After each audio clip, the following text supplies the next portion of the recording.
Buenas, pessoal! Tá no ar o segundo episódio da segunda temporada do ciclo de podcasts Falando em Pastagens. Esse programa é um oferecimento de PGG Wrightson Seeds, uma empresa do grupo DLF.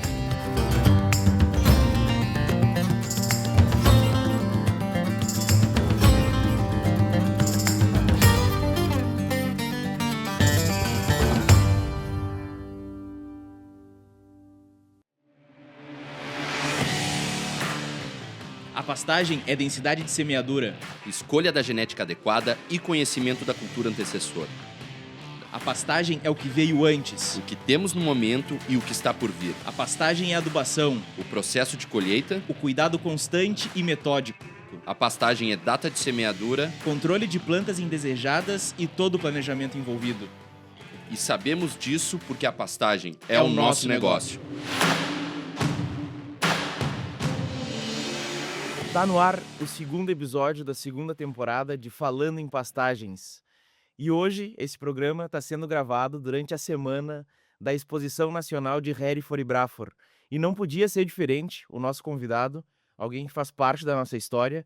A gente sempre começa o programa assim, dizendo que é alguém importante, mas hoje o nosso convidado, de fato, há muito tempo tem uma relação próxima e vem logrando êxitos na sua trajetória que nos deixam muito contentes. A gente está com o Vinícius Bortoloso, da Cabanha Bortoloso, um cara que é fruticultor, agricultor e hoje um pecuarista de sucesso. Vini, muito obrigado por estar conosco. Para nós é bastante importante aqui a tua presença e o teu relato, né? O que tu vai trazer para nós aí. Léo e Edu, da mesma forma, é gratificante para mim, é uma honra poder estar aqui com vocês falando um pouquinho da nossa história, como é que a gente trabalha.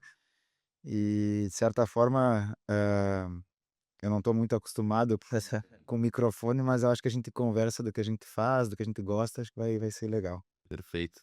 Bom, então, começando aqui com a minha parte, né, Vini? Eu tenho. Vini é um amigo, considero um amigo hoje, conheço desde que eu entrei na empresa. Quando eu entrei na PGG em 2017, o Vini já era uma referência. O Fernando Baldo, que é o distribuidor dos Campos de Cima da Serra, região de Vacaria, Bom Jesus, falava muito em ti. E eu tive a oportunidade de conhecer num dia de campo em Caxias, um dia de campo da Tortuga, e a gente dividiu a caçamba da caminhonete e o Vini me fez uma pergunta, que foi: "Quanto tu recomenda de adubação de base?" E pá, pergunta difícil, né, o cara nunca sabe para que lado vai, não sabe Cara, que depende. não conhece, resposta de agrônomo, né, "Não, depende", e daí, vou atirar para cima, vamos ver o que que sai. E daí eu falei: "Ah, uns 60, 80 pontos de fósforo, uns 150, 200 de MAP". E o Vini me diz: "A implantação da minha festuca eu fiz com 400 de MAP". E eu: "Opa", aí a conversa começou a mudar. E daí a gente começou a entender que o cara entende a cultura forrageira como uma cultura que tu já vinha trabalhando, como a fruta, como a agricultura. E isso para mim é o que faz toda a diferença, né. Bom, eu vou começar e eu vou atirar os níveis tudo para cima e a gente vai fazer uma pastagem rodar com excelência. E bom, é lá que a gente vê e é lá que a gente leva muitos produtores que a gente: "Olha, vamos mostrar um sistema funcionando". Então é um prazer, Vini, estar aqui hoje contigo. A gente já estava há horas, né, Há algum Leonardo, tempo. para te trazer aqui para a gente conversar um pouco sobre o teu modelo produtivo. E eu queria entender, queria que na verdade, conheço muito bem a tua propriedade, mas eu queria que tu falasse um pouco para o pessoal aonde é que fica, né. Tu tem em 2 municípios dos Campos Serra, Campos de Cima da Serra, região mais temperada possível do sul do Brasil, né, uma região de altitude que tem características, né, um verão ameno, mas eu queria que tu falasse um pouco sobre isso, o que que tu faz dentro da propriedade hoje, o que que são as culturas que tu trabalha e um pouco sobre essa relação com o clima, né, que condição tu encontra lá. Então, Edu, a gente a nossa origem é agrícola, né, frutícola, na verdade, Sim, iniciou tudo com fruticultura. Minha família, lá do meu avô, por parte do meu pai, foi um dos que os pioneiros da maçã no Rio Grande do Sul. Isso falamos de 40 e poucos anos atrás. E então eu nasci no meio de uma cultura frutícola onde se investe muito em fertilidade, onde se é muito criterioso com a questão de manejo, porque senão a gente perde mesmo a produção, né. Então eu acho que nem tu falou, acho que ali talvez seja a chave de um sucesso, porque a gente trata a nossa pastagem como agricultura e trata nosso gado da mesma forma que eu trataria um pomar de maçã ou uma lavoura de milho e soja. Eu entendo o agro como um todo e o solo como a base de qualquer coisa que eu for plantar. Quando me pedem: "Ah, tu vai botar quanto de adubo para pasto?" Sei lá, eu vou corrigir meu solo e depois em cima dele eu vou ver uma tela em branco que eu vou desenhar o que eu imagino, né. Mas enfim, a gente está situado em Antônio Prado, a 750 metros de altitude, né, onde é a sede da cabanha, e a gente tem o packing house que classifica as frutas e tem grande parte dos pomares de maçã e pêssego, ameixa e caqui, né. E aí, em 2014, a gente foi para Bom Jesus, comprou uma área lá, 1.050 metros de altitude, onde a gente também trabalha com pomar de maçã, pecuária e grão, né? E isso tudo trabalhando, conversando uma coisa com a outra, a integração da lavoura pecuária, né? Uhum.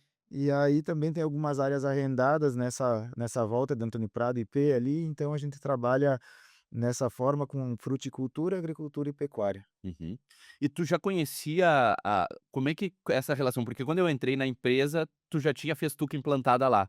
Uma Isso. festuca que naquela época deveria ter uns 2 anos, que hoje já tem 11 11 anos. anos, é. Então tu foi atrás disso, tu conhecia a empresa, da onde é que saiu essa relação? Então, Edu, em 2014, quando a gente comprou a área em Bom Jesus, eu sabia que lá tinha um clima diferenciado para produzir pasto, mas se ouvia falar muito de trevo, só trevo, e o pessoal dizia assim: "Bah, o trevo é fantástico, engorda muito gado, mas mata muito gado." Hum. E aí eu comecei a pesquisar, eu sou agrônomo, mas eu muito focado na parte de fruticultura, né, e não sabia, queria pisar certo, porque, né, tem que investir correto. Comecei a pesquisar na internet sobre quais são os pastos para a região da altitude, e aí eu encontrei muito artigo do doutor Ulisses Córdova, lá da Ipagre de Lages, né. E aí eu entrei em contato com ele e ele me prestou uma assessoria naqueles primeiros anos, onde ele veio lá em casa, e no meu estudo breve de internet, eu pensei comigo: "Não, aqui eu vou plantar aveia, azevém e festuca e dátiles", tipo na mesma ágio. E quando eu cheguei para ele e disse: "É isso?" Daí diz ele: "Não, tem algumas particularidades da festuca que ela não pode ser misturada com azevém e aveia e assim, tá." Então ali a gente ele me perguntou qual era o meu potencial de investir em fertilidade, porque aí poderia variar as variedades de festuca, poderia ir para uma rizomate, se eu dissesse para ele assim: "Ó, eu não tenho como investir muito em fertilidade, vamos para uma mais rústica." "Ah, eu vou a full aqui, a terra é top, vamos para um KLM, um 38", que foi o que a gente fez na época, e festuca na época já tinha Aurora, mas aí ele ficou com o pé atrás, não sei quanto que esse cara vai cuidar, esse foi para uma Quantum 2, entendeu. Hoje eu já estou plantando Aurora, Fortuna, e se tiver uma que entrega mais, vai ser a que a gente vai colocar, porque a gente investe em fertilidade. E aí o doutor Ulisses nos deu assessoria, naquele primeiro momento então, em 2015, plantamos uma pastagem de festuca que permanece até hoje lá, festuca dátilis Sim. e trevo branco. E numa área que hoje é agricultura, entramos com KLM 138, aveia par 61, e na época eu entendo que acho que hoje não se faz mais capim lanudo Uhum. e trevo branco junto nesse KLM, porque, de certa forma, eu acho que o doutor Ulisses imaginou que se eu perdesse esse azevém, o capim lanudo seguraria a barra para não dar Perfeito, timpanismo com o trevo, né. perfeito, Claro, perfeito. alguma planta tu ia ter lá. E uma gramínea, né, para poder fazer esse jogo, né, com o trevo. E aí naquele ano naquele momento eu não tinha a cabanha, né, 2015 ali não tinha a cabanha, e eu montei um projeto para engordar novilho a pasto, com um sistema de piquetes, sal energético, né, para dar o acabamento, estudei um pouco sobre isso aí, piquetes rotacionados que ficassem 3 dias, E no máximo 4 em cada piquete e rodando. E eu me programei com animais comprados para entregar todos até o Natal, porque eu não ia ter pasto depois do Natal, né. Isso era a lógica de quem plantava sempre sim. abelha e azevém. E então a minha segurança era: até o Natal tem que sair tudo gordo e tá. E aí chegou o Natal, na verdade já antes do Natal já tinha bicho gordo, mas chegou o Natal e estava tudo pronto, e Tá, vendi. E aí, cheio de pasto lá, não acabava mais a pasto, que não acabava mais. A gente investiu em fertilidade, corrigia o Claro. solo. E aí eu tive que comprar mais, e aí eu fui aprendendo a trabalhar com as perenes. Tipo assim, foi a prática que foi trazendo isso para nós. E aí eu percebi que tinha bicho gordo em fevereiro, tinha bicho gordo em maio, e não acabou. O meu pasto nunca fica vazio, nunca é zero, Aham. só ajustam as lotações. Então a gente Sim, que a gente tem a ideia das perenes temperadas, que é o que a gente faz em outras regiões, fecha a porteira 15 de dezembro e volta 15 de fevereiro, então tu tem uns 60 dias que tu folga ela, né. Só que nos campos de altitude, por o verão ser ameno e normalmente bom de chuva, né, então tu tem precipitação, o mês de janeiro normalmente não falta, ela não para de crescer. eu acredito que a gente está falando com pesquisadores de outros países e até do Brasil, a gente está numa das melhores regiões do mundo para esse pasto, né. Eu acho que as temperadas se agradaram muito daquele clima de altitude, tem uma matéria orgânica alta, as noites são frias e acaba que a gente se chover não fica sem pasto nunca, né. Sim. Inclusive, essa tua pastagem de KLM Lanudo e Trevo, eu conheci ela em 2017. É. E tu tinha implantado, e o KLM, né, para quem não sabe, o KLM ele é um azevém anual, né, ele é um azevém itálico tetraploide, mas normalmente ele tem característica anual, né, então ele vai chegar em dezembro e ele vai encerrar o ciclo e vai morrer. E nos campos de altitude, ele vira produzindo, ele não é que ele perenize via ressemeadura, a planta não morre, então ela a planta fica viva durante um segundo ano, inclusive um terceiro ano, né, a gente É, tem áreas até que chegou a fechar 4 anos o produzindo. meu KLM ele foi até o quarto ano, e eu decidi virar a lavoura para grão, porque naquele momento não estava mais tão agradável a Uhum, compra de terneiros e a venda de boi gordo uhum. pela questão do deságio, né. Mas eu ficava impressionado de ver toceiras de pasto com 4 anos de um azevém vivo por 4 anos. Inclusive, quando nós fizemos o Pastagens 2020, que Aham, tinha a parcela de KLM, hoje nós estamos em 2026 e aham, tu encontra azevém lá. aham. Não, claro, não Sim, sim, não é sim. comercialmente viável, mas 6 anos tu Tem plantas tem vivas. plantas vivas lá, Uhum. e me impressionou muito, assim, de ver azevém dentro em janeiro, com chuva ou com irrigação em outro momento, sabe. Essa tua recria, hã, a pasto que tu tinha, a gente tem alguns números dela, né, tu chegou Tem a levantar e chegamos perto de 1.000 quilos de peso vivo por hectare, né. não chegou a passar, né, Passou, né. chegou a 1.100 quilos de peso vivo naquele manejo, que eu acredito que hoje a gente está com um projeto novo que vai passar disso, Uhum. pensando o que eu vejo em dados de outras propriedades, né. Mas a gente pegava os terneiros ali com 220 quilos e entregava com 420 sempre a pasto, suplementado com sal energético em em consumo controlado, né. Aham. E aí 400 animais ano, mais ou menos, era o que girava, né, e o ganho de peso de 1,260 kg dia, do início ao fim. Eu acho que é muito bom isso a pasto, porque é muito natural, não tem um gasto tão grande em dieta a diária, né, Uhum, quando tá claro. no confinamento, né. E conseguia terminar eles a pasto, sempre bois castrados, sabe, o boi é muito delicado para engordar, então acho que tinha que ser boi castrado para fazer esse acabamento, né. Agora se fala muito em boi inteiro, é um pouco mais delicado, tem que Uhum, tomar um cuidado, né. Ou eu gosto muito de engordar fêmea nesse sistema, uhum. porque a fêmea é uma facilidade enorme de engorda e no sistema pasto funciona. Uhum. Não, e logrando bastante êxito em toda essa produção a pasto e essa pecuária comercial que tu fazia, eu queria que tu contasse a história da visita do Cabral e como começa essa parte da genética. Que ele vai lá, olha e entende: "Cara, aqui tem um potencial gigantesco e talvez a gente possa entrar". E mais uma vez, a gente está gravando esse programa durante a semana que acontece a nacional do Hereford e Braford, e ontem a gente estava acompanhando o Vini e, meu Deus, que emoção. Quantas faixas, hein, Vini? Conta pra nós essa história, como começa tua relação com a genética e esse potencial que foi percebido, acreditaram e as coisas se desenvolveram. Então assim, acho que o nosso perfil de agricultor nos leva a conseguir, se moldar com o momento que a gente vive dentro de cada negócio, e não ser talvez engessado, eu sou só pecuarista ou sou só fruticultor. Eu vou flutuando dentro do agronegócio, pensando no que mais vai agregar valor dentro de uma propriedade que não é considerada grande, né? E a gente depende de conseguir valor agregado e sempre tirar o máximo possível daquele ambiente. E aí foi quando eu migrei, que eu disse assim: "Ah, não tá mais vantajoso engordar novilho", porque a gente comprar quando entrou o navio, comprando a exportação, comprando terneiro, se tinha que pagar na época, eu me lembro que o boi gordo era R$ 5 o quilo, tá, Uhum. e eu comprava terneiro a 5 e vendia boi gordo a 5 e estava bem. 5 vendia 5,50 e estava ali. Aí chegou em 2017, 18 ali que o terneiro foi a R$ 7, R$ 8 e o meu boi gordo continuava chegou a 4,50, digo: "Aqui é muito deságio, eu preciso, sei lá, 200 dias só para o boi pagar essa conta do deságio". E eu disse: "Não, aqui eu vou migrar para soja". Soja estava pagando quase R$ 200 ali, vou migrar para soja e tal. E deixei a festuca lá como uma base, porque eu tinha minhas vacas de cria no prado, um sistema vacas muito raçudas ali, mas nada de animais registrados, e aí migrei para soja.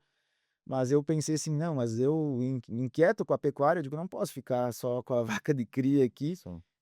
Acho que chega a hora então de nós pegar e trabalhar com menos animais e com mais qualidade.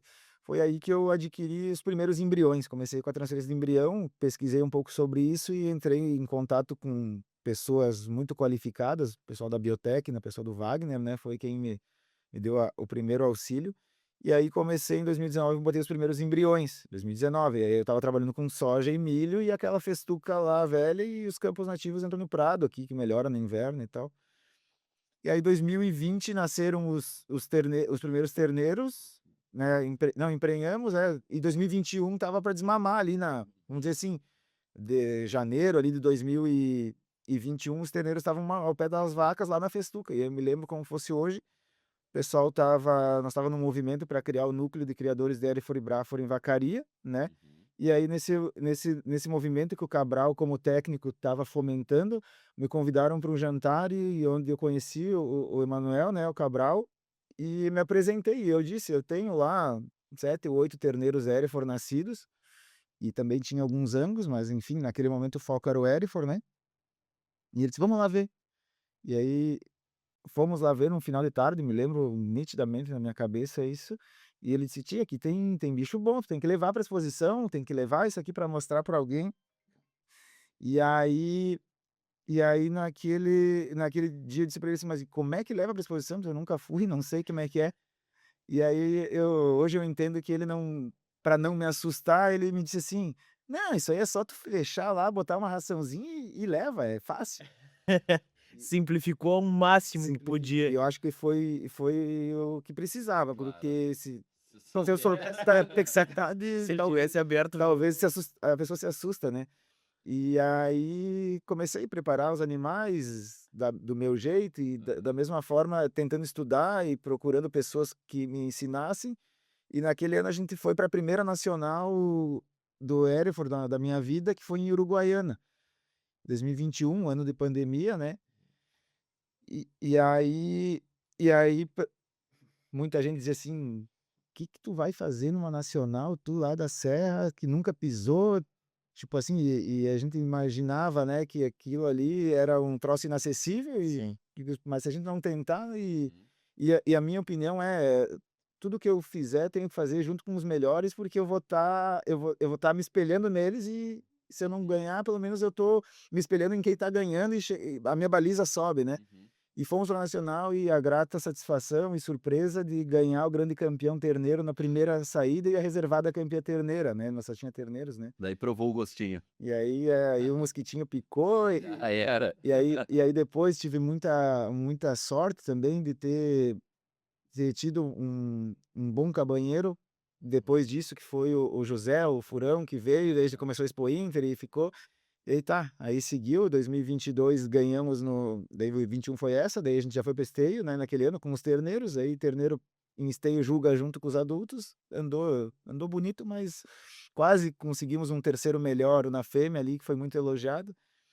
E aí no ano seguinte nos preparamos melhor, né, e aí ganhamos o adulto e o terneiro na nacional, 22, né, e aí já fomos para a Expo Inter, conseguimos um reservado grande campeão, e aí tá, 2023 o primeiro grande campeão Expo Inter já foi com Angus e Hereford, 24 foi Angus reservado e Hereford grande campeão, 25 grande campeão nos dois de novo, que é um feito inédito, 2 vezes a cabanha ganhando as 2 raças, até então uma vez tinha, e agora esse ano, né, ontem, né, a gente teve acho que foi a nossa maior nacional de todas, né, 20 anos de nacional e 15 anos de criação de pecuária, que eu digo, né, não cabanha, enfim, mas e aí a gente conseguiu já um dia antes no rústico, né, ganhamos o grande campeão na terneira, grande campeão no terneiro e reservado no touro, rústico. Por isso tu tá meio rouco hoje, É. gritou um pouco demais do E aí ontem na argola a gente começou nas terneiras, ficamos reservado em terceira, no terneiro reservado,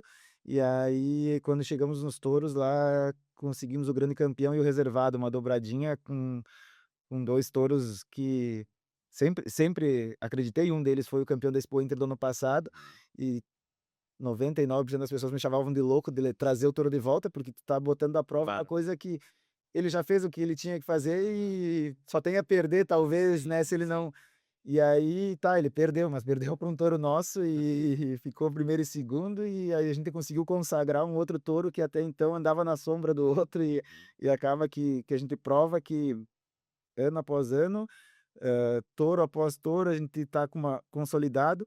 Esse touro que ganhou ontem, a mãe dele, que eu acho que é a grande sacada de tudo, é a nossa 01, e ela já botou 3 campeões nacionais, e acho que é ali e o touro que ficou reservado é um bisneto dela. E eu acho que ali começa a falar um pouco mais sobre as mães, né, que eu acho que é a chave, que é o tesouro que a gente tem em casa, né. Perfeito. Parabéns, né, Vini? Eu acho que isso nos encanta de estar perto, né, de uma empresa familiar que está logrando êxitos no meio de outras empresas que estão também há muito tempo no negócio. Então é algo que tu chegou há pouco tempo, mas mostrou que um trabalho bem feito, bem pensado, os resultados vêm. E eu acho que, não sei se agora, mas a gente poderia entender um pouco do teu planejamento forrageiro para esses animais, né? Como é que tu monta esse quebra-cabeça, né? Pensando nas 2 propriedades, nasce em cima do quê? O que que tu trabalha? Eu sei que tu faz muita reserva de comida também, então tu tem o pastejo direto, os animais são criados a pasto, mas tu precisa, né, como qualquer propriedade, tem momentos que sobra comida e é um momento que tu reserva, porque tu precisa utilizar em momentos que concentra mais os animais, né. Mas antes disso, vamos fazer um intervalo. A gente tá que nem programa grande, tu viu, tchê? Chama ali o assunto quente, vamos fazer um intervalo, tomar uma água, porque esse assunto vai render muito de Perfeito. de como se faz um campeão, e eu acho que vale a pena a gente dedicar e fazer isso de uma forma contínua. Então, para quem tá nos acompanhando, continue, vai ter um intervalinho bem curto agora, a gente toma uma água e logo volta com todo esse planejamento de como se fazem os campeões a pasto. Já pensou em semear um azevém de alta tecnologia sanitária? Sabia que a PGG Ridson Seed possui um programa de melhoramento genético no Brasil? Somos a primeira empresa privada a ter um programa de seleção para azevens resistentes à brusone. O primeiro material lançado é o azevém PGW Feroz. Além de ter um teto produtivo maior que os outros diploides de ciclo curto, ele resiste à alta pressão de doenças como brusone e ferrugem. Seu campo merece o melhor, seu rebanho também. Começando o segundo bloco do segundo episódio da segunda temporada do ciclo de podcasts Falando em Pastagens. Agora a gente vai entrar nesse planejamento, vamos abrir a caixa preta e comentar com o pessoal como que é o teu planejamento e como são, aonde mora o segredo, quais são os fusíveis do sistema que tu comentava agora conosco, o que que são as peças-chaves para fazer o negócio rodar de uma maneira mais segura, né, e minimizando os erros, porque a gente está numa indústria a céu aberto e a gente está suscetível às variações do clima, mas alguma coisa a gente pode ajustar, né, para ficar menos suscetível a essas variações. Se tu puder comentar para nós, Vini? Então, Léo, eu acredito que assim, o sistema pasto, quando me perguntam qual que é o melhor pasto, eu digo que não existe um pasto. Existe um conjunto de pastagens que suprem cada uma num momento do ano mais a minha necessidade. Eu acho que a gente tem que ter uma porcentagem de cada uma delas dentro do sistema para rodar o ano inteiro. E dentro de um sistema pasto, eu percebi que existe qual que é o meu risco? É clima, né. Então se eu ficar à mercê do clima, pode ser que eu tô lá com um lote de animais para engorda, que chegou um período de estiagem ou calor excessivo, que aquele pasto não vai conseguir me entregar e eu perca um peso que eu ganhei a custo muito custo, né, e tenha que recuperar de novo. Isso eu acho que ali o sistema entra em colapso, que eu digo, né. Então eu percebi que eu tinha que trabalhar com um mínimo sistema de irrigação, não precisa ser um sistema que eu vai irrigar todo dia, mas pelo menos para salvar, foi ali que entraram os carretéis de irrigação, depois o pivô de irrigação, mas o pivô mais está mais voltado à produção de grão para guardar, mas tem um canto que tem alfafa, poderia muito bem trabalhar com rotacionado dentro do pivô. E o outro fusível que eu acredito é assim, eu sei que as minhas festucas e meu KLM trabalhava em 3 toneladas, 3,5 toneladas de animais numa primavera chuvosa, boa, mas se chegasse num janeiro, fevereiro muito muito quente e que não chovesse, isso aí cairia por menos de metade. Então eu não podia comprar ou lotar de animais lá ao máximo, sabendo que minha propriedade é pequena e eu não tinha um pulmão para jogar esses animais depois, e não podia perder peso.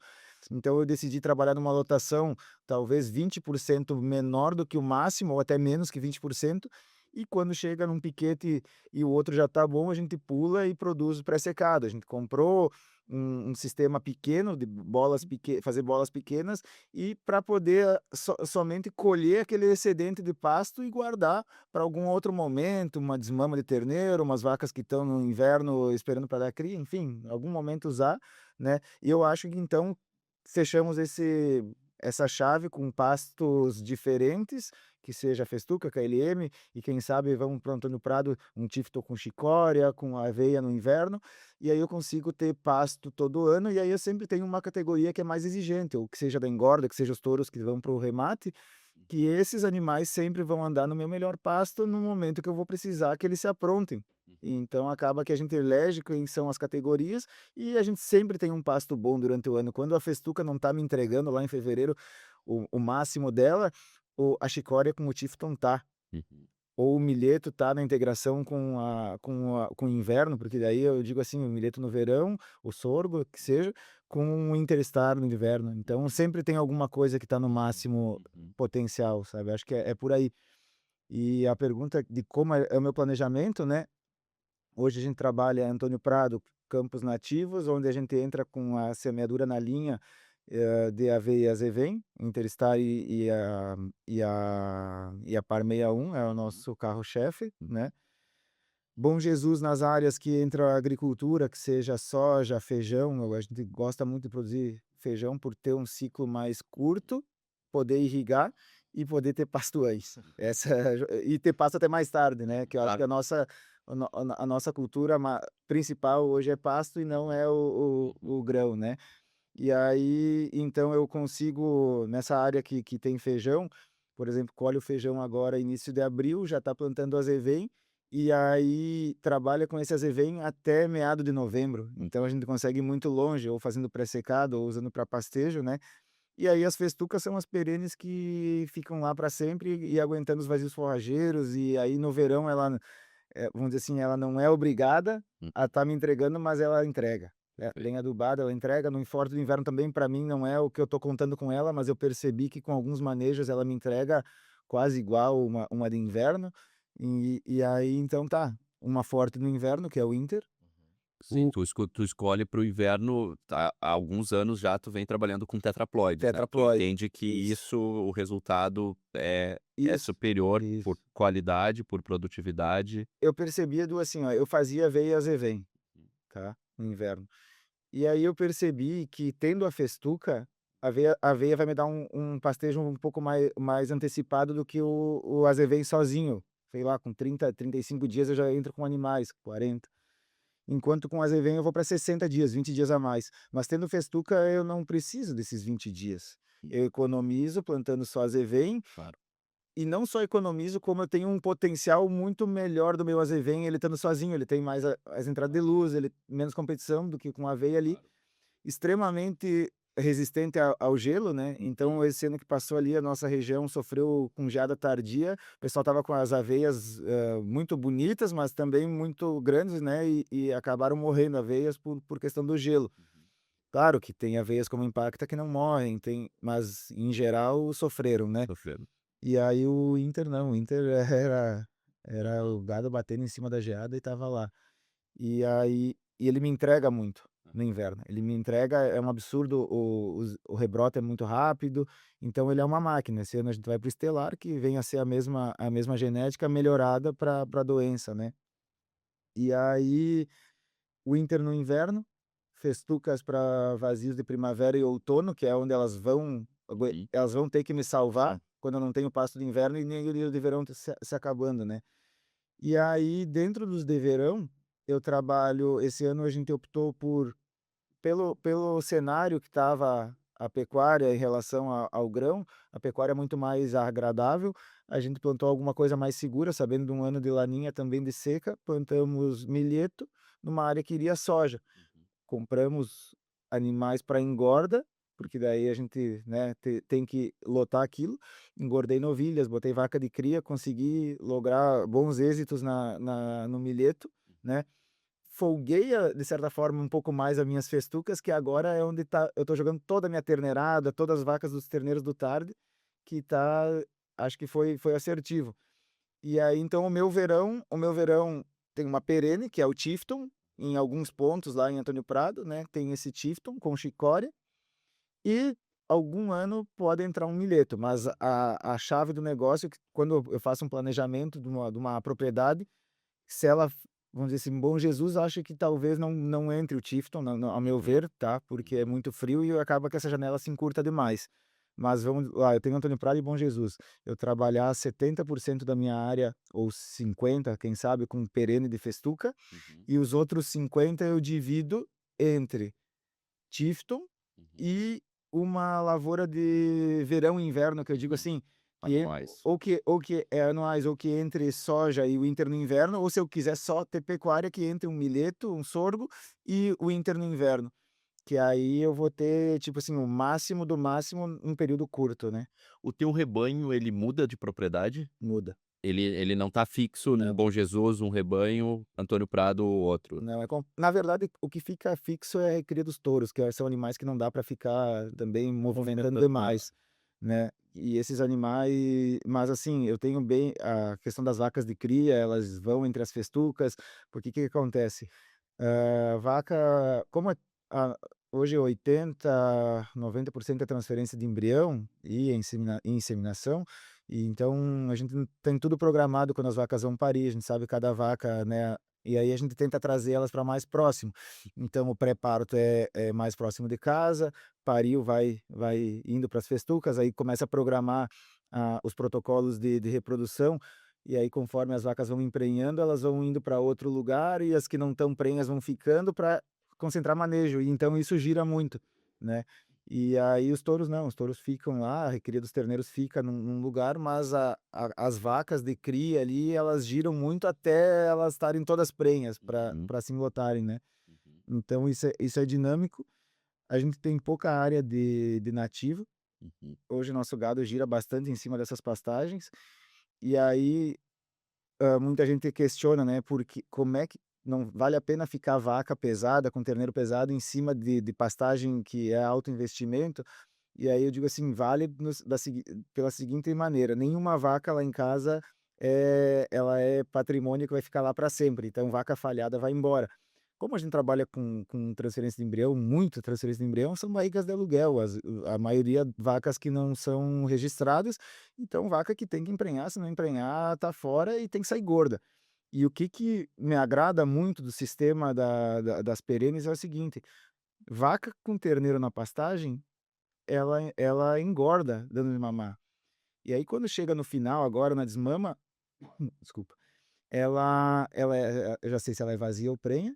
Terneiro para um lado, vaca prenha vai para um lado e vaca gorda vazia, frigorífico. Tá pronta já. E geralmente 90% dessas vacas estão gordas. Eu não preciso entrar um inverno invernando vaca falhada, Uhum, uhum, entendeu? Então ela se pagou naquele pasto. claro.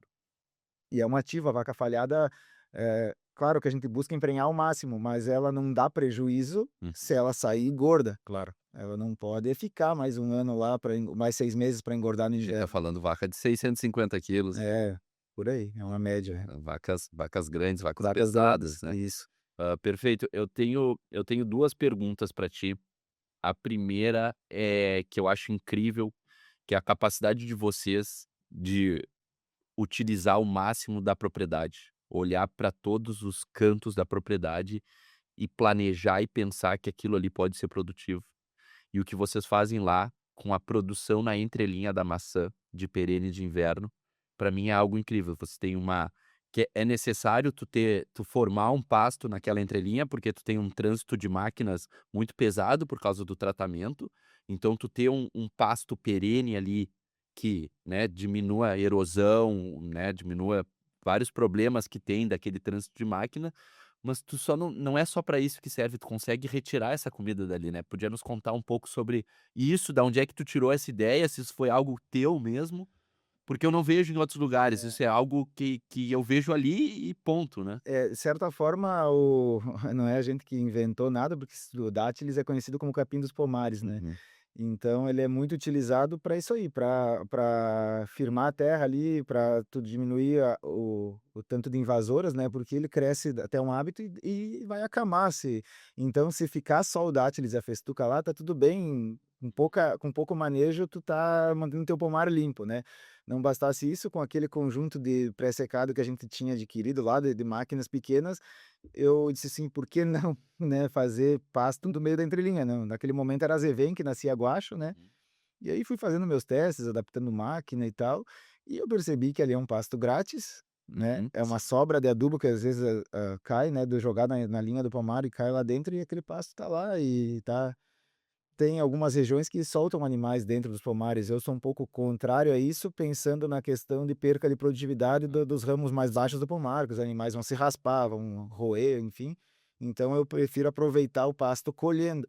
E esse pasto é muito útil para mim, porque talvez não seja o meu pasto mais nobre, porque vai entrar um pouquinho de galho de maçã, um pouquinho de folha e tal, que não é prejudicial para os animais, mas eu uso para toda a vacada que fica no inverno em pré-parto no campo nativo lá, e elas comem um pasto que para mim é quase que brinde, né, Uhum. entendeu? Sim, sim. E aí a cultura do italiano, né, a gente vem de uma região que se planta a tiro e colhe a laço, né, então a gente aproveita cada pedacinho de terra que a Claro, gente tem claro. produtiva, né. A segunda pergunta que eu tinha pra te fazer é sobre a alfafa, né, que ela entrou no teu sistema nos últimos 3, 4 anos, e eu vi que tu se encantou pela cultura e que tu vem trabalhando e vem aumentando a área, e isso se tornou, obviamente, é um negócio necessário para tua cabanha, né, uma comida de alta qualidade, alta proteína, que tu consegue levar nesses momentos que tu tá provavelmente aqui em esteio, os animais estão comendo um pré-secado de alfafa. Hã, e primeiro, quem é que te trouxe essa ideia? Como é que tu porque em Bom Jesus, nos Campos de Cima da Serra, a gente não tem essa cultura. A cultura da alfafa tá mais para a região, oeste, noroeste, Missões, Alto Uruguai, que tem essa cultura, e aqui perto até de Porto Alegre, nos vales aqui, a gente encontra um pouco de alfafa, mas nos campos de altitude a gente não encontra. E eu percebi que tu entendeu isso não só como um negócio para a cabanha, mas como um negócio para a propriedade, né, que pode rentabilizar bastante por hectare vendendo alfafa, vendendo pré-secado de alfafa para quem precisa, desse produto de alta qualidade. Então, Edu, a alfafa é a rainha das forrageiras, a gente sabe que ela tem todos os atributos que precisa uma ração verde, né. Uhum. E aí quando comecei com a cabanha, eu comecei a perguntar para os mais entendidos, principalmente o pessoal do Uruguai: "Como é que vocês preparam os animais para a exposição no final?". "Ah, os últimos meses é com alfafa, né". Eu digo: "Bah, e onde é que eu vou comprar alfafa?". Alfafa de cavalo, né, que enquanto as pecuárias caríssima, né, caríssima que eu digo para tratar um touro de 1000 quilos, né. Assim. Acaba que aquilo ali Claro. fica pesado, ficava pesado, né. E aí eu disse: "Não, mas a gente vamos tentar plantar, né". Daí eu te propus: "Vamos fazer uma área de teste, vamos ver como é que vai e tal". E tá, daí como é que a alfafa precisa? Precisa de um solo extremamente corrigido, pH alto e fósforo e tá, fizemos como tinha que fazer e para minha surpresa, aquele hectare é extremamente rentável, né. Eu comecei a entender que ela tem alguns problemas que a gente tem que Sim. contornar, mas eu acho que é uma cultura agrícola, como é uma soja, como é uma maçã, então não tem dificuldades a mais. Requer algumas particularidades que a gente tem que ter, porém ela entrega demais. E aí eu plantei alfafa, inicialmente para preparar os meus animais Perfeito. da cabanha. E aí o pessoal começa a descobrir que a gente tem alfafa lá e tá, me vende um fardo, me vende e tá, e vai. E acaba que a gente tentou se balizar o preço pela alfafa que era vendida seca e até bem menor o nosso valor, né? Porque a gente entende que tem uma umidade, porém tem uma qualidade muito Claro, maior. claro. E aí tá, hoje eu não, praticamente, se eu não reservar uma alfafa para mim, eu fico sem. Tem fila para comprar. É.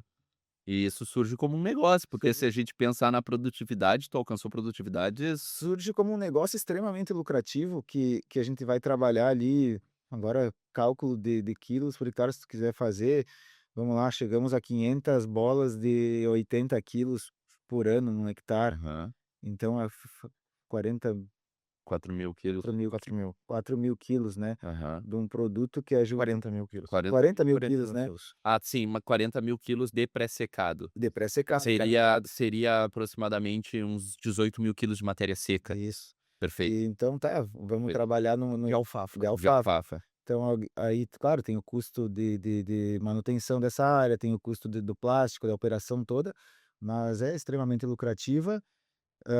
Não dá para, eu acho que talvez tem que ir com calma, não dá para fazer área enorme, porque tu tem um ponto de corte ótimo dela e tu pode perder, pode esfolhar, muita chuva atrapalha, e tu tem que ter liquidez de vender um monte, vai ter que trabalhar talvez com outras proporções de tamanho de bolas e enfim, mas eu acho que,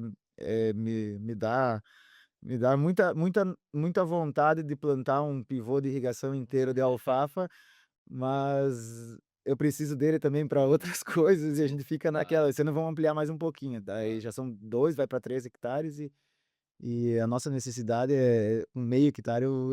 Eu matava a charada da nossa necessidade, mas eu acho que é um bom negócio. Perfeito. Não, não sei, eu me impressiono toda vez que converso com o Vini, porque casa muito com aquela conversa que a empresa apresenta, que a gente pegou do Antônio, aquele raciocínio forrageiro, que é de apresentar as ferramentas e tu escolher: "Não, isso aqui me serve e me serve nessa proporção". E assim tu encaixa no teu sistema. Abrir o calendário. É, Abrir o calendário e e vamos enxergar escolher aquilo junto. mês a mês ou período do ano e entender aonde encaixa. Isso E além é um disso, exercício, né? é um exercício. E além disso, cultivar o pasto, obviamente, mas colher ele. Uhum. Que eu acho que aí mora o grande sucesso do teu negócio. Claro, são vários, mas tu te preocupa muito em colher o pasto que tu produziu. Então tu já deu esse passo, né, que aí tá, entra o pré-secado, os cortes que tu faz, o desenho da propriedade, os momentos em que tu tá ocupando ali com os animais.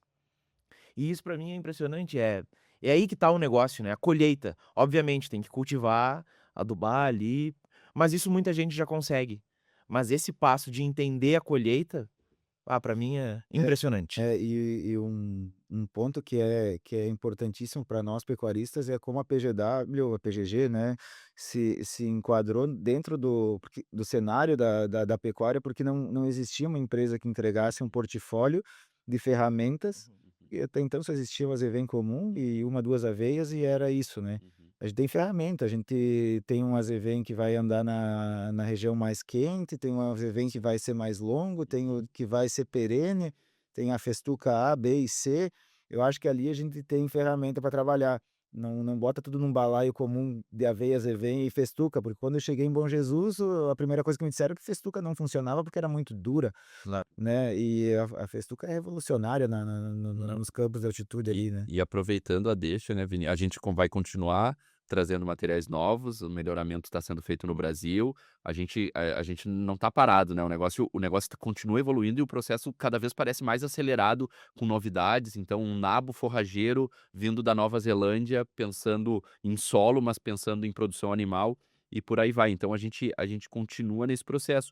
E o que mais me chama atenção é que se a gente chegar na primavera em Bom Jesus, em Ausentes, em Cambará, em São Francisco, são pilhas de gado morto por timpanismo. Continua o processo, um azevém comum, uma aveia comum e alta densidade de trevo. Chega em setembro, a gramínea encerra o ciclo e a leguminosa domina pela condição climática que tem. Então, hoje tu pensar num animal morto acontece, isso é normal, isso vai continuar acontecendo, mas não nos níveis que a gente enxerga, porque a gente tem a solução para isso, a gente tem um azevém que vai acompanhar na primavera. E quanto custa tu perder a tua produção ali por uma falha no manejo, por uma falha no planejamento? Então isso de vez em quando nos custa também como empresa entender por que demora tanto para acontecer essa mudança. Porque quando dói no bolso as coisas deveriam ser o processo deveria acelerar um pouco, mas a gente tu é da região, tu anda na região e tu vê isso, né. Por que tu acha que isso acontece ainda? Tia, me parece que o a conta talvez o preço da semente seja o que importe mais para o cara quando ele vai plantar, mas ele Tomada de a decisão. tomar decisão, e aí ele acha que talvez pagar de 15 a 18 reais do quilo de um azevém contra 3 de um outro, seja a diferença do sistema dele. Mas quando tu fala em 20 quilos por hectare, não é uma diferença por hectare grande, Uhum. né. Vamos lá, É um custo hoje, se o cara adubar uma pastagem, botar uma adubação de base, botar ureia, o custo da semente está entre 18 e 22%. Então a gente está falando de uma parte do custo, não do custo total. isso. E daí quando faz isso vezes a densidade de semeadura, a diferença R$ 50 por hectare. Isso aí fala de perder um animal que vale 5, 6 mil reais, né, falando em carne, aí quantos hectares tu poderia ter plantado por esse animal que morreu? Aí tá, vamos para perene, a festuca dátilis ali, a gente vai falar nos R$ 1.500 de semente por hectare. Pensando em pasto, que todo mundo trata o pasto como um vira-lata, né, às vezes, e aí tá o erro, né, é caro, mas hoje R$ 1.500 é uma bolsa de milho para Uhum, plantar. uhum. Então tá, não é caro. E aí eu pego esses R$ 1.500 e eu tenho uma festuca de 11 anos e eu vou diluir R$ 1.500 por 11 anos, dá R$ 150 ano, para ter uma perene que tem pasto 365 dias por ano. Aí aonde eu quero chegar? Se eu fosse fazer uma de inverno e uma de verão para ter pasto o ano inteiro, mesmo assim eu tenho que esperar 60 dias para uma e 60 dias para outra, vamos dizer a grosso modo, então são 4 meses do ano que eu não estou usando, né. Em 11 anos são 11 anos são 44 meses sem gado dentro. Uhum. E Quaren mais todo o risco todo ano de botar semente no solo. Então nós estamos falando em 25% do meu tempo vazio. Uhum. Em 10 anos seriam 2 anos e meio sem ninguém lá dentro, esperando ter pasto. Isso a festuca nunca deixa vazio. Uhum. O meu período com menos animais dentro de uma festuca é 500 quilos de 500 quilos no período pior da seca ou no frio mais gelado lá de negativo, que é período de 15 dias e depois volta de novo. Então eu acho que, assim, a pessoa não pode ser imediatista e dizer assim: "Ah, isso é gasto". Isso é um investimento para lá na frente tu colher mais. É a mesma situação quando o pessoal me diz assim: "Quanto é caro e quanto é barato um touro?". Quando vai me comprar um touro e vão falar de um touro, uma média ali R$ 20.000 ou Uhum. R$ 30.000, um touro excelente, transferência de embrião, irmão do touro que ganhou lá, mas criado rústico. Aí: "Ah, mas eu tenho cara que me vende um tourinho lá, tá, é Angus, mas não tem seleção, não tem origem conhecida e não tem avaliação genética". E aí eu digo assim: "E quantos quilos tu deixa de ganhar?". Uhum. Eu tenho dados, tá, de parceiros que desmamaram terneiros 60 quilos mais pesados utilizando genética. Na mesma condição, na Mesma mesma pastagem. Isso. Aí 60 quilos, um touro te possibilita, vamos lá, 30 vacas. É 1.800 quilos de terneiro. Vamos falar em metade disso, que seja 900 quilos, 30 quilos, né, para não dar uma 1.000 quilos de terneiro hoje é R$ 15.000.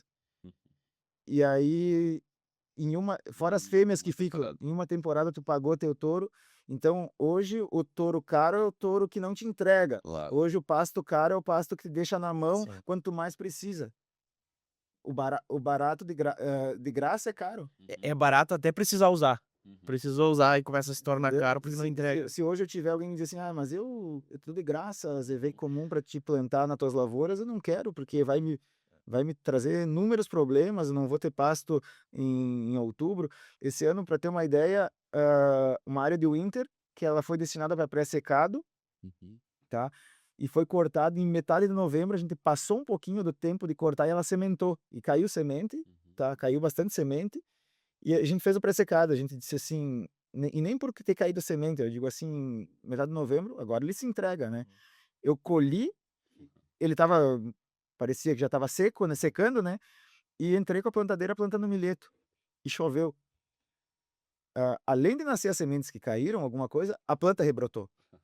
Eu perdi todo o milheto, porque ele ficou numa Sim. competição Aham. ali com a Zevem, Claro. e em 15 de janeiro eu estava dando mais um corte na Nossa, cerveja. velho.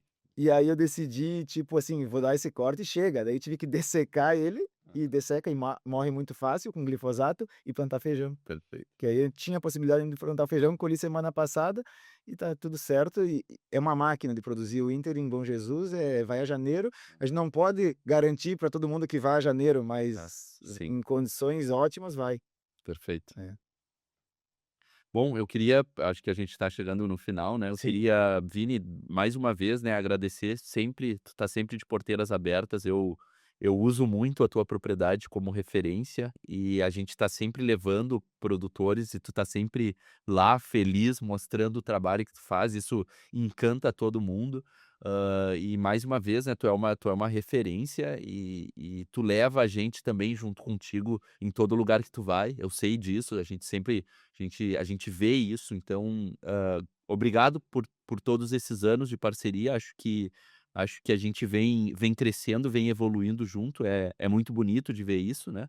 E que continuemos assim, né? Por mais muitos anos trabalhando. Acho que essa parceria deu muito certo. Eu que tenho que agradecer, Edu, porque vocês acreditaram no meu projeto também. É uma empresa parceira que nos patrocina nessas exposições todas que a gente está indo, né? Como outras empresas também são nossas Uhum. parceiras. E para mim é muito fácil falar dos meus parceiros, porque eu sempre disse, eu não vou lá só pedir patrocínio ou para fazer o nosso show lá da pista, mas tem que ser empresas que façam sentido, porque a gente tem que falar com honestidade para as pessoas, e se eu for falar de alguém, tem que falar a verdade, né? Não é nada forçado. Então eu falo para todo mundo de boca cheia que, tipo assim, os nossos animais são forjados a pasto, como o Léo diz, né? Uhum. E, e assim, graças a Deus tem a PGG para poder fazer essa base, né? Uhum. Porque eu não sou um melhorista de pasto, eu não ia conseguir inventar um pasto, eu sou um agricultor. E aí, tendo bons materiais, é muito fácil de tu jogar A e B e tirar um touro campeão comendo azevém, né? Comendo festuca, do que eu ter que comprar de terceiros. Então, hoje a gente é praticamente autossustentável em toda a dieta dos nossos animais. A única coisa que a gente ainda compra é um pouco de farelo de soja para os animais da cabanha na ração, mas é pouquinha. Eu estava comentando de manhã que a dieta original que a Tortuga nos passou dos nossos animais de cabanha que a gente faz em casa, com grão úmido que a gente colhe, era um X de farelo de soja. E aí eles não imaginavam que o nosso pré-secado ia ser tão bom, Uhum. que a ponto de ultrapassar os níveis de proteína e a gente ter que reduzir pela metade o farelo de soja. Isso reduz muito o meu custo, né? Porque o meu pré-secado entrega muita qualidade. Então, eu tenho touros, por exemplo, o touro que foi campeão ontem, desde outubro, tá? Desde outubro, depois da Expo Inter do ano passado, ele só se alimentou de pré-secado de Winterstar, zero ração. Ele ganhou ração nos últimos 30 dias para vir para cá para dar uma preenchida. Quantos quilos? 1.070 quilos com 2 anos e meio. É, Então, eu não vejo diferença nenhuma do animal que come só um pré-secado bom para o animal que come ração. aham. A diferença que eu vejo é no bolso, né? Custo, né? É. Claro. E esse ano, mais uma vez, tem o teu leilão, certo? O remate que vai ser quando, Vini? 18 de julho, Uhum. na Fazenda do Socorro, em Vacaria, na família De Rossi, que são amigos e que estão no meu coração para sempre, pelo tanto que me acolheram lá dentro. Eu considero Vacaria, eu estudei lá, tenho muitos amigos lá, e ela é o meio do caminho para mim, né, entre Antônio Prado e Bom Jesus, Sim. e é a porteira do Rio Grande para entrar em Santa Catarina, onde tem muitos clientes também. Aham. Então, Vacaria é um local estratégico. A Fazenda Socorro é uma fazenda histórica do ano de 1720, não sei exato, foi a primeira das Cismarias, e dentro daquele contexto histórico a gente monta nosso leilão. que a Açores nos fornece toda a estrutura metálica, e a gente monta lá dentro e fica lindo, já vai para o 3º ano, né? Esse ano a gente está comemorando 15 anos de cabanha, como não cabanha, mas enfim, criação de gado, né? E vai ser bem legal, e graças a Deus a gente vai ter bastante animais bons para mostrar, para levar lá, agora com esse time que ganhou, né? Carne gorda e chopp gelado. Nós estaremos lá, com certeza. E o pessoal pode ir te acompanhando pelas redes, que ali tu vai seguir divulgando isso. E tu divulga também o dia a dia da cabanha, né? Isso, a nossa rede social então é o @cabanha_bortoloso, né? Sim. A gente tá colocando o que a gente faz, um pouco do dia a dia do pasto, dos animais, até das maçãs, né? Enfim, nosso diário ali tá Claro. ali, e a gente, quem puder, tá acompanhando, a gente fica feliz até, e a gente sempre responde, a gente sempre gosta da interação, sabe? E tem um ditado que diz, né, que quem corre por gosto não cansa, e eu adoro falar de pasto, dos animais, da agricultura, enfim, e hoje, hoje sempre a minha vida é agricultura, e a gente flutua entre a pecuária, a fruticultura e a produção de comida, que seja ela grão ou pasto, né? Perfeito. Que maravilha. Bom, muito obrigado, Eduardo. Obrigado, Vini, por estar aqui conosco em mais esse episódio. Obrigado a todo mundo que nos acompanhou, e tenho certeza que daqui saíram informações que enriqueceram pessoas que tinham curiosidade de conhecer o teu sistema, alguém que já conhecia e tinha alguma dúvida. Então, mais uma vez, obrigado por explicar para nós e deixar registrado aqui todo o teu planejamento. E continuem nos acompanhando, e até o próximo Falando em Pastagens. Se tu gostou desse episódio, não esquece de seguir a gente na sua plataforma preferida e de compartilhar também esse episódio com algum amigo produtor. A apresentação foi minha, Leonardo Nunes, e do meu parceiro Eduardo Azevedo. O roteiro desse episódio também ficou por minha conta, com a direção por Thiago Lázari, da Trovoa Filmes. Gravado com todo cuidado aqui no estúdio Salinha, em Porto Alegre. Obrigado pela sua audiência e até o próximo encontro.